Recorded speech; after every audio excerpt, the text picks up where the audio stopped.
gets to duck punch. Again, he lunges in and gets caught. The left hand. To get to the top even. He is right now. See Tillis delivering the left jab and following with the right. He is not running away from Tyson, and Tyson goes to work on the body. A few weeks ago, who scored the Larry Holmes-Michael Spinks fight in favor of Holmes. That was an excellent right uppercut by Quick Tillis, which is a punch that should be effective against someone who comes in burrowing in like Tyson does. As he has managed to stay away from Tyson's thunderbolts, although he just took a right hand. We'll be back.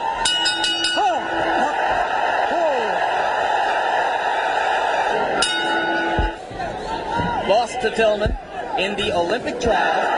Right hand lands flush on the cheek. Custom auto-trained fighter prides himself on his defense. And Mike really was disappointed that Zowski hit him with some right hands.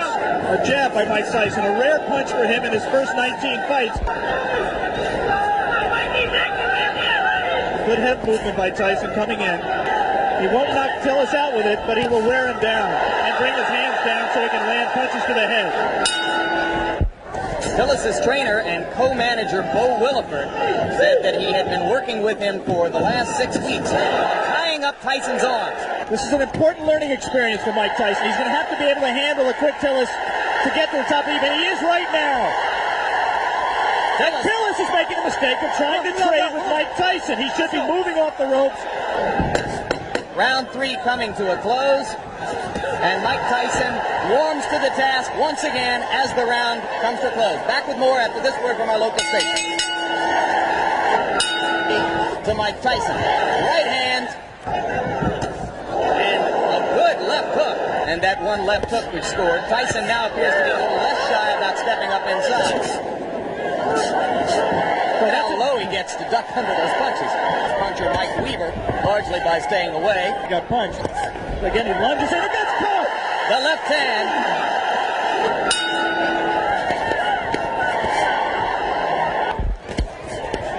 I don't think that was a punch. The knockdown punch was a punch that hurt Quick Tillis. He might have learned not to lunge so badly with the left hand, though.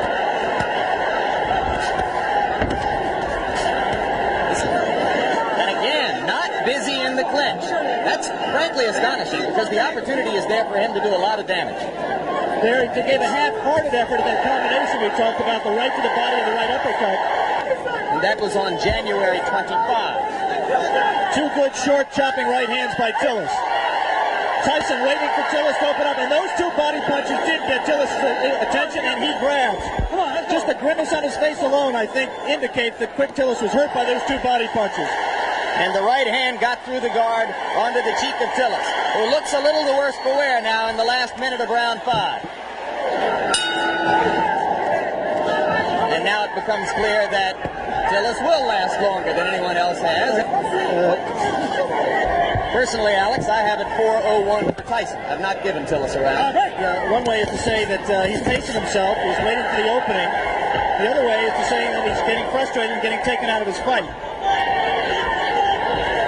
There was moments ago a brief combination to the body of the kind of rapid-fire punching that you expect from Tyson, but that was one of a very few times, perhaps the only time in the bout where we'd seen it. But again, he comes on at the end of the round. Tyson with the lead in the fight to this point over James Quick Tillis, but fighting a curiously docile fight so far. He almost looks right here like he's waiting for Tillis to make the fight, to come to him. And I think he also trained harder for this fight. He realizes this fight means everything to him.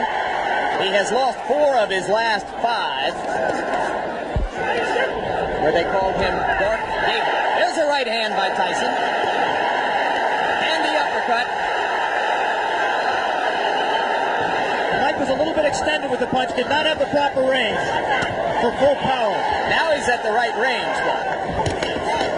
Tillis landed a left, didn't seem to faze Tyson at all. We will stay here between rounds, as it is Tillis who tries to flurry at the end of round 7 in 1981. There's no question that up till now, if the fight continues this way and goes to a decision, Tyson, in my opinion, will win the decision, but the Mike Tyson mystique will suffer. Could that, in fact, Alex, be good for Mike Tyson? Yeah, I think that ultimately you're exactly right. To get that learning experience. And maybe if he has to go to decision to win the fight, then there won't be as many people asking every day, when are you going to fight for the championship of the world?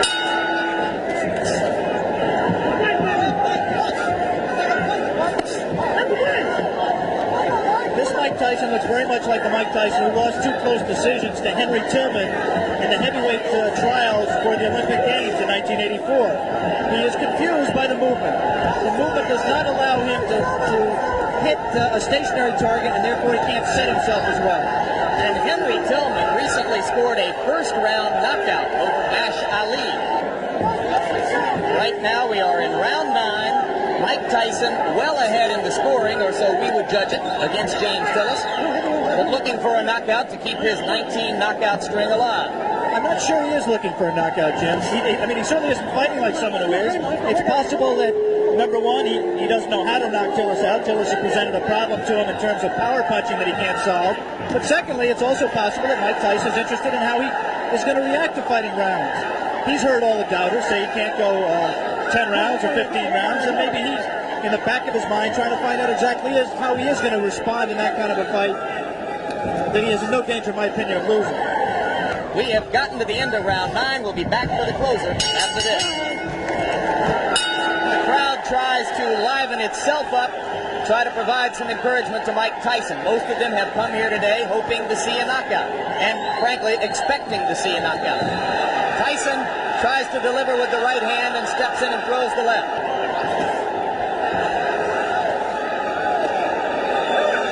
Always difficult to know why a crowd is booing. You can't psychoanalyze 8,000 people. I think it's possible that they're disappointed in Mike's performance. They came here wanting to see him do what he's done in his previous 19 fights, and he does appear at this point to be going all out to satisfy them. Landed the left hand, but Tillis stood right there. Now Tyson, one of the few times we've ever seen him swinging wildly. Good left hand. Tillis is still there.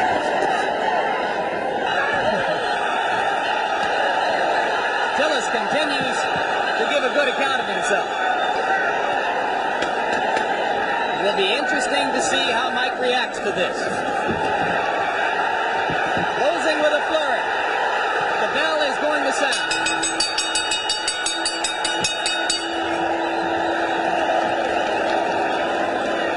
Here is the official score. Judge Bernie Friedkin scores it 6 rounds to 4. Judge